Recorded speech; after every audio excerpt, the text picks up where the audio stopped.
તમને જેટલા કામ શીખવાડ્યા છે એમાંનું કોઈ કામ ન થાય, અધિકારી ન કરે તો પહેલા રિક્વેસ્ટ કરવાની, 2-3 ધક્કા ખાવાના.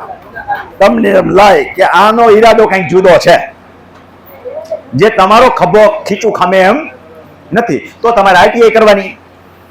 કોઈ પણ ડોક્યુમેન્ટ જોઈતા હોય, સાધનિક કાગળ જોતા હોય, કોઈ તમારા જૂના ડોક્યુમેન્ટ જોઈતા હોય, કોઈ ડોક્યુમેન્ટની નકલો માંગવાની થતી હોય, એના માટે માહિતી અધિકારના કાયદા નીચે બીજી અન્ય વિગતો માંગવાની થતી હોય, તો એના માટે આરટીઆઈનો કાયદો બેસ્ટ છે. બરાબર છે? તો આરટીઆઈ નીચે સાદી અરજી કરવાની થાય, વિગત બધી વાંચી લેજો. બીપીએલ વાળાને મુક્તિ છે ને એ બધી ચર્ચા કરવાની જરૂર નથી ને, ડિટેલ તમને આપી દીધી છે. આરટીઆઈ હિત રક્ષક તમારું હોય એ કરી શકે, કલમો બતાવી દીધી છે, એ અગત્ય નથી. 20 રૂપિયા ભરી અને આરટીઆઈ માંગવાની છે. પેજ દીઠ ચાર્જ 2 રૂપિયા છે. કમ્પ્યુટરમાં સીડી આવતી હોય તો 50 રૂપિયા છે, અને રેકર્ડ તપાસણી હોય તો 1 કલાક સુધી મફત છે. દરેક વધારાની મિનિટે 20 રૂપિયા દેવાના થાય. આરટીઆઈ નીચે નમૂનો જાહેર માહિતી અધિકારી. ન ખબર પડે તો કલેક્ટરને નાખી દેવાની. ન ખબર પડે શું કરો, કલેક્ટર વિગત અંદર ટાંકજો, ડીએન ફોરવર્ડ કરશે. એમાં 7 દિવસ બીજા વધારે લાગશે. મુદતમાં થોડોક વધારો થશે, જે 30 દિવસનો છે. જે તે ડિપાર્ટમેન્ટમાં દો તો મુદત થાય 30 દિવસ. પણ સ્પષ્ટ હોવું જોઈએ કે આ ડિપાર્ટમેન્ટને લાગુ પડે છે એવું ખબર પડી. તમને ખબર નથી પણ તમે સાધનિક કાગળ માંગો છો તો તમારે 7-12 જોડો તો નક્કી થઈ ગયું ને કે મામલતદારને મોકલવાનું થાય છે, ગીધારને મોકલવાનું થાય છે. જોકે આવું કરવું નહીં, કલેક્ટરને દેવાનું. આપણને ખબર પડતી હોય સીધું ત્યાં જવા દો. જમીન સંપાદન અધિકારી ક્યાં આવ્યો ખબર નથી તમારે તો કલેક્ટરને દઈ દો, જમીન સંપાદન અધિકારી મોકલી દેશે, લખી નાખજો. એટલે નર્મદા નિગમને દેવાનું થાય છે, એની આરટીઆઈ માંગવી છે, ખબર નથી કે નર્મદા નિગમની ઓફિસ ક્યાં છે, તો કલેક્ટરને દઈ દો, નર્મદા નિગમનું માગીને એનાથી ફોરવર્ડ જવા દેશે. બને ત્યાં સુધી ડિપાર્ટમેન્ટને દો સીધા. હવે ડીએલઆર નું માગવાનું થાય, શું કામ કલેક્ટરને દેવા જવું? તમારે શેની જરૂર પડશે? ડીઆઈએલઆર ની. તો ક્યાં દેવાની? તમારા સર્વે ભવન જિલ્લામાં હોય ત્યાં ડીઆઈએલઆર કચેરી, ડિસ્ટ્રિક્ટ લેન્ડ રેકોર્ડ છે એસએલઆર માં, ત્યાં દઈ દો ઇન્વર્ડમાં. એટલે તમારો મુદત તેથી શરૂ થઈ ગઈ. સાધનિક કાગળ માંગવો છે ક્યાં માંગશો? તલાટીને મામલતદાર દઈ દો, ઈ ધારાને દઈ દો. તલાટીને એમને નથી દેવાનું થતી, ઇન્વર્ટ કરીને દેવાનું થાય. મામલતદારને ઇન્વર્ટ કરીને દેવાનું થાય. ઈ ધારાની હોય તો ઈ ધારાને ઇન્વર્ટ કરીને, એટલે મામલતદાર કચેરી ઇન્વર્ટ થયું કહેવાય ને આમ તો. બરોબર છે ને? ઇન્વર્ટ કરીને આપી દો, તેથી તમારી મુદત શરૂ થાય. અરજદારનું નામ, સરનામું, મોબાઈલ નંબર. શું માગવું છે? નોંધ નંબર આટલા, નોંધ નંબર આટલાના સાધનિક કાગળ. તમારે જે માગવું હોય તે દસ્તાવેજ નંબર આટલાની ખરી નકલ. આટલી વિગત તમારે અન્ય કઈ માગવી હોય તે બધી વિગતવાર લખી નાખો. શું માગવું છે તમારે, એટલે તો આપણને ખબર હોય ને શું માગવું છે એ વિગત અહીંયા લખી નાખો. આથી જણાવું છું કે માગવામાં આવેલી માહિતી અધિકારના કાયદાની 2005ની કલમ 8 અને 9 હેઠળ જાહેરમાંથી મુક્તિ આપેલી વર્ગ હોય તો એ લખી નાખો. નથી અને મારી ઉત્તમ જાણ માન્યતા પ્રમાણે સહી છે. અચ્છા, 20 રૂપિયાની કોર્ટ ફી સ્ટેમ્પ લગાડું છું. અને ઉપરોક્ત તમામ નકલો સહી સિક્કાવાળી પ્રમાણિત કરીને આપવા અનંતી, અને એની કાંઈ જે કાંઈ ફી ભરવાની થાય અમે રાજી ખુશીથી ભરવા તૈયાર છે. સહી કરીને આપી દો. આટલી જ વિગત છે. એટલે એ તમારી આરટીઆઈ જે છે એ લઈ લેશે, અને 30 દિવસની અંદર આપવી કમ્પલસરી છે. હજી ચાલુ રાખતું હોય તો રાખો.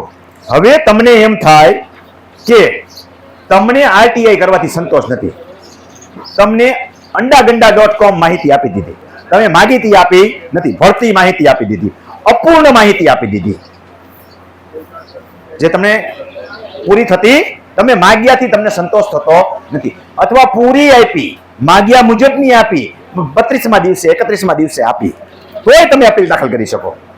કારણ કે દિવસ દરમિયાન આપી દેવી જોઈએ. તો પ્રથમ અપીલ ક્યારે દાખલ કરવાની તે ખબર પડી ગઈ?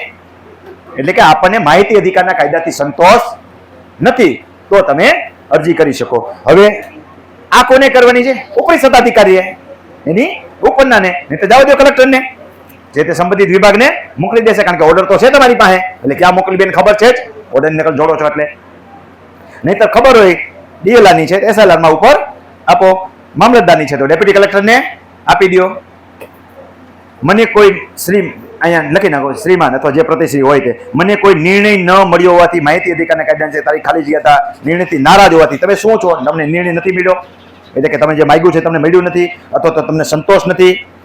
માહિતી અધિકારના કલમની 19(1) હેઠળ આથી આ પ્રથમ અપીલ દાખલ કરું છું. મારી વિગતો નીચે મુજબ છે. હું અપીલ કરનારનું નામ, તમે જે અરજી કરી હતી એમાં જે નામ હોય લખી નાખો.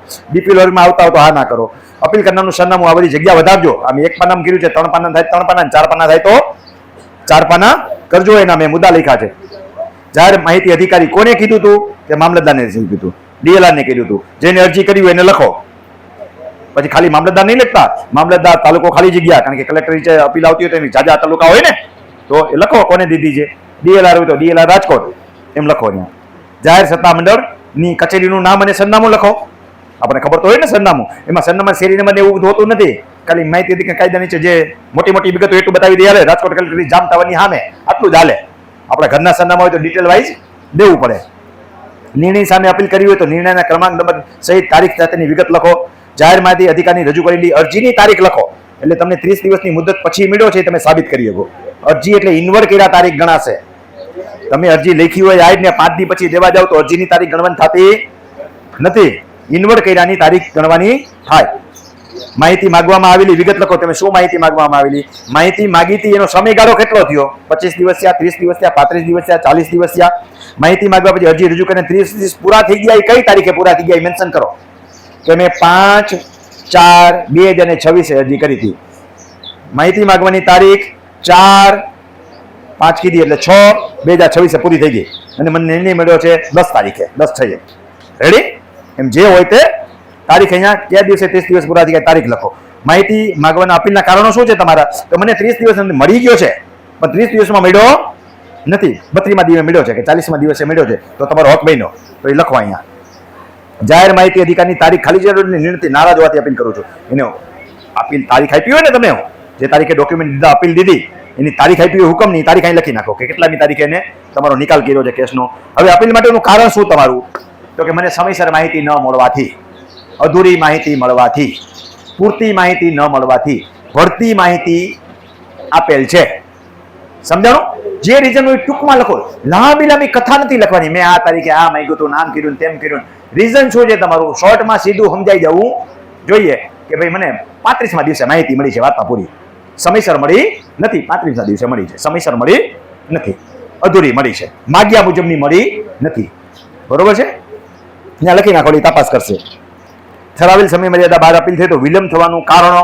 હવે તમે મોડી જાઓ તો તમારે વિલંબનું કારણ બતાવી શકો.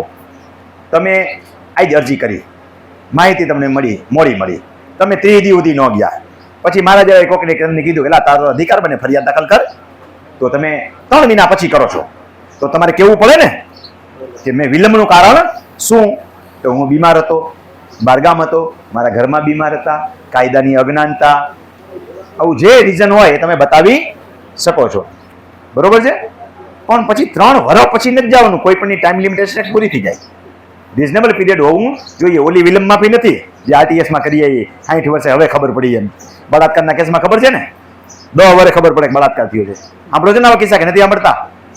તો ક્યાં ગામથી આવો છો એ નથી ખબર પડતી. આવે છે ને છાપામાં કે 15 વર્ષ પહેલા મને ગોવા લઈ જઈને બળાત્કાર કર્યો. મોડી ખબર પડી એને બહુ. રિઝનેબલ કારણ હોવું જોઈએ.